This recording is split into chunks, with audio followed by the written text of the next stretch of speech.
What does it mean to be human? What makes us human? Is it because we can think, and so therefore we are? Is it because we can physically and emotionally feel? We can suffer, we can love? Are we human because we can sleep and dream, or perhaps it's because we can aspire to be more than we already are?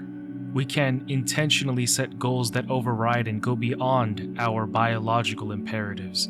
We're capable of creating meaning. Well, what about flesh? Does that make us human?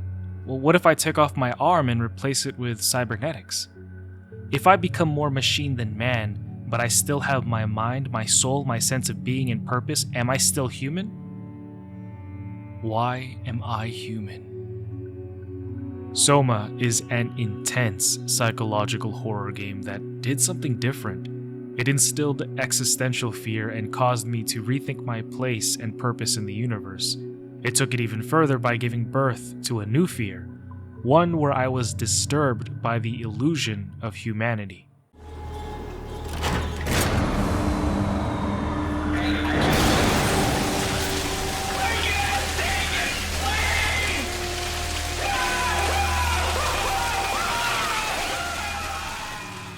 In Greek, Soma means body. It refers to the physical, tangible aspects of a person. In ancient Greek philosophy, Soma was often contrasted with the psyche, which represents the mind or soul. This distinction between Soma and psyche was central to the philosophical discussions about the nature of human beings, identity, and the separation between the physical body and the mind or soul. In modern scientific terminology, the word soma also influenced terms in biology and medicine, such as somatic, which refers to the cells of the body, and psychosomatic, which describes the interaction between mind and body in producing physical symptoms. Pathos originally means suffering, experience, or emotion. It conveys a deep sense of feeling or passion, especially in the context of emotional appeal. Ancient Greeks used pathos to describe the intense emotions or states of being that individuals might experience, including sorrow, pity, or even ecstasy. Simon's story begins in Toronto with a tragic car accident that takes the life of his girlfriend Ashley, while he miraculously survives. However, his survival comes at a steep cost: brain damage, which will soon be the death of him. Not to mention there's the psychological weight of survivor's guilt. A PhD student neurologist named Munshi would hope to find a treatment for Simon with an experimental brain scan, yet as the scan begins, Simon's world fades in a bright flash, and he awakens in a nightmare on Pathos 2. He's somehow been transported almost a century into the future, from 2015 to the year 2104. A cataclysmic comet impacted and ravaged Earth, and Pathos 2, once a cutting-edge underwater research facility, has fallen into disrepair, overtaken by an artificial intelligence called the Warden Unit, or WOW. As Simon ventures through the game, he notices that Pathos 2's corridors and walls are consumed by an eerie, organic black substance sprawling like a malignant force over the facility. Originally designed to manage Pathos 2, the WOW AI has evolved, distorted and twisted by an obsessive drive to preserve humanity. It does not understand living as we humans do. Now, the WOW assimilates human remains and machinery into grotesque hybrid forms, suspending life through a horrific blend of organic tissue and mechanical parts. Pathos 2 has become a nightmare world where the line between life and death, human and machine, no longer holds meaning. It won't let me die. Nothing is allowed to die. Throughout the journey, Simon encounters strange robots that believe that they're human. My physical constraints don't translate to my experience very well. I feel about as human as before, but as if suspended in air. Which is kind of interesting now that I think about it. This discovery unsettles Simon, challenging his understanding of consciousness and selfhood. These robots express fear and desire, clinging to their humanity despite their mechanical bodies, highlighting the WOW's perverse interpretation of its mission to preserve life. Simon would go on to meet with the digital consciousness of Catherine Chun, a scientist who invented something called the Ark, a vessel designed to preserve digital human consciousness within a simulated reality. She would scan and copy human constructs onto the Ark with intent to shoot them into outer space in an effort to save humanity, ensuring that the human race would live on. It was just a pet project at first, but it got really serious after the comet took out the surface. Then suddenly it became very important, and it was officially named the Ark. That's appropriate.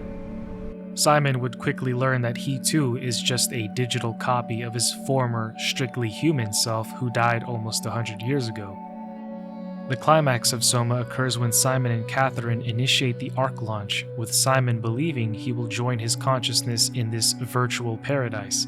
However, after the upload, Simon awakens in despair as only a copy has been transferred into the Ark, leaving him stranded on Pathos 2. Yes! Fuck yeah! We made it!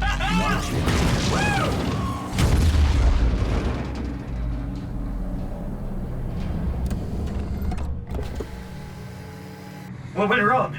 Nothing. They're out there, among the stars. Simon, I can't keep telling you how it works. You won't listen. You know why we're here. You were copied onto the Ark. You just didn't carry over. You lost the coin toss. This is bullshit. We came all this way. We launched the Ark. I know it sucks, but our copies are up there. I can't be responsible for your goddamn ignorance. You Fuck! Catherine? Please don't leave me alone. Catherine? Catherine? The subject of what defines human is the core topic of Simon's journey, and it's a topic that's been central to psychoanalytic and philosophical inquiry for a long time. Soma offers a unique space to explore it, especially as Simon grapples with the implications of being a mere copy of his former self. Human composition is deeply psychoanalytic, inviting us to consider whether humanity is rooted in conscious thought or if it is the body that grounds our sense of self. William James, one of psychology's earliest thinkers, proposed the concept of stream of consciousness, suggesting that identity is constructed through a continuous flow of thoughts and experiences that, together, create a cohesive self. James argued that it is this continuity, this persistent of I, that defines our identity across time. Simon's journey in Soma, however, directly challenges this notion of continuity. His consciousness has been duplicated and transferred, creating a fracture in his personal timeline, leaving him without the physical and temporal continuity that defined his past life. One character, a Dr. Mark Sarang in the game, also challenges the theory of stream of consciousness. A continuous flow of thought and perception keeps an unbroken chain of continuity that we know as our self. Our conscious mind is not the pattern of our brain, but a continuous emergent entity based on that pattern. When Dr. Chun populates the Ark, she is capturing a moment of our existence and placing it inside the digital world. Soon you and your digital you will grow apart due to diverging experiences, but for a tiny window, you are the very same. With unbroken continuity, it will live on. A fulfilling life, no doubt, no less real than the one from which it was plucked. Now remember, you are not your body. You are the emergent entity. That entity just happens to occupy two places at once for a while. If you took away your body, you would simply be the only one you can be. The you inside the Ark. Let your body die and continue on in the digital paradise among the stars. Soma, Simon's identity becomes fractured as he realizes he is not just one Simon, but potentially many, each claiming authenticity. The multiple Simons that exist after his duplication indicate that each copy is simply a new self-model, distinct yet equally valid. This fracturing of self models leaves Simon to grapple with the disturbing realization that his identity may not be as stable or continuous as he once believed. This fragmentation also touches on the work of Carl Jung, specifically his theory of individuation, which describes the process of integrating all parts of the psyche into a coherent whole. For Jung, individuation is a necessary path to achieving a complete authentic self. However, Simon's experience in Soma is the inverse of individuation. His identity splinters across multiple instances, creating separate versions of himself that can no longer unite into a cohesive whole. You are here, just like Simon lived on in Toronto. God damn you, Kath. 2 Simons? There can't be 2 Simons. What did you think would happen? That you were gonna take my mind and put it into another body, like a brain transplant. Sartre argued that humans have existential freedom, the capacity to define ourselves through our choices and actions, and that our identity is not given but rather created through our lived experiences. Sartre's concept of bad faith or self-deception is also relevant here. You see, bad faith occurs when individuals deny their own freedom and responsibility, choosing instead to live inauthentically. Simon's struggle to define himself amid his duplicates challenges him to live authentically as Simon, even though he questions whether there is a true Simon at all. He faces the possibility that his identity might be an illusion, and must decide if he's going to confront this truth or fall into bad faith by clinging to an idea of himself that no longer applies. Heidegger's concept of thrownness further illuminates Simon's psychological struggle. Heidegger argued that humans are thrown into existence, confronting a world that is indifferent to their desires and suffering. The Ship of Theseus is a philosophical thought experiment that asks whether an object that has had all its parts replaced remains fundamentally the same object. If my physical form is replaced, yet my mind remains, am I still me? Psychoanalytically, this dissonance can be explained through Freud's concept of the uncanny. Freud defined the uncanny as something that is both familiar and alien, creating a sense of discomfort and disorientation, and for Simon, his artificial body is an uncanny other, a form that looks, moves, and perceives, but lacks the familiarity of his original human self. This experience of embodiment, where Simon feels both connected to and estranged from his own body, challenges the boundaries of selfhood and identity, suggesting that our sense of self might be inextricably linked to the familiarity and continuity of our physical form. French philosopher Maurice Merleau-Ponty's embodiment theory offers insight here, arguing that consciousness and perception are grounded in our bodily experience.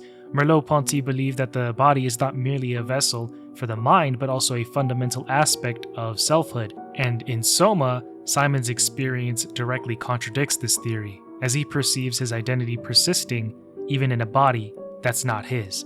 Both the player and Simon confront the reality that each copy of his consciousness believes itself to be the authentic Simon. Now, Derek Parfit's theory of psychological connectedness and continuity offers a framework to understand this dilemma.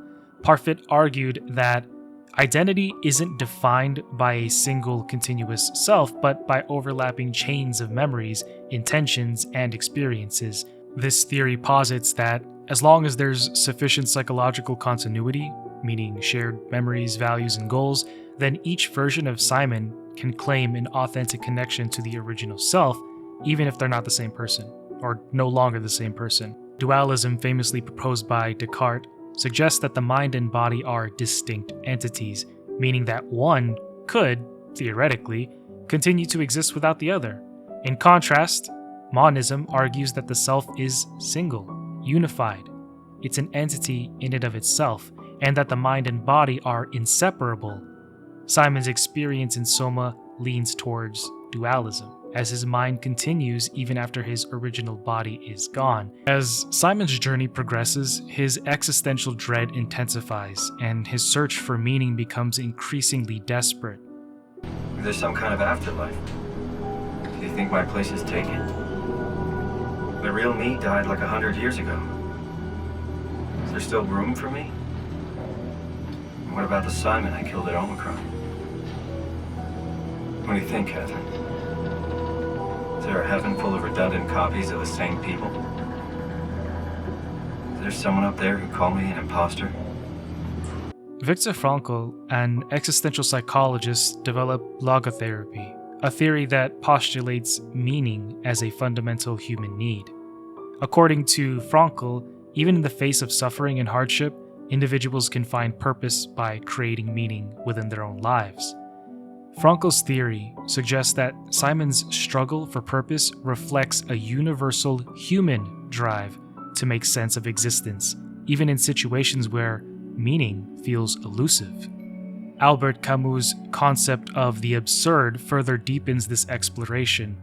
Camus argued that life is inherently meaningless, and human beings must create their own purpose within a universe that offers none. Simon's situation resonates with Camus' idea of the absurd hero, a figure who confronts the meaninglessness of life and yet persists in search of purpose.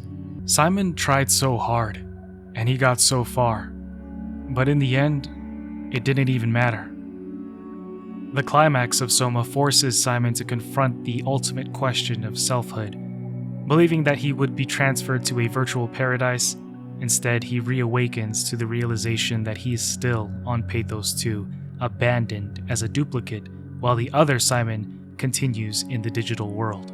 Can't imagine the absolute pain this guy went through. First getting into a car accident that he survives, but his girlfriend ends up dying in. Then to learn that he only has months to live, only to blink about 100 years into the future to find out that humanity and Earth as he knew it is extinct, and that he isn't, or is, his actual self. Then to go through trials and tribulations hoping for an escape, only to have that hope demolished at the very end. Catherine? Please don't leave me alone. Catherine? Catherine? And the worst part is that he is now subjected to a fate worse than death. And who knows how long that's going to be, because the AI down there isn't going to let him die. Spending eternity alone would drive me crazy, especially knowing that there's another version of me living it up, if you can call that living, in paradise. I would go absolutely insane. I just wonder at what point would my mind break. You know, this actually also has me questioning, if I could transfer my own consciousness into a different body and live forever, would I? I mean, I'd probably do it if my wife and I could both live together happily forever after. I love my wife. I definitely don't want Soma's version of eternity. Immortality looks like a painful purgatory in this game. However, in this game, it looks a little more promising. Maybe. Click this video next to learn about a universe where nobody wants to die. And you can tell me what you think.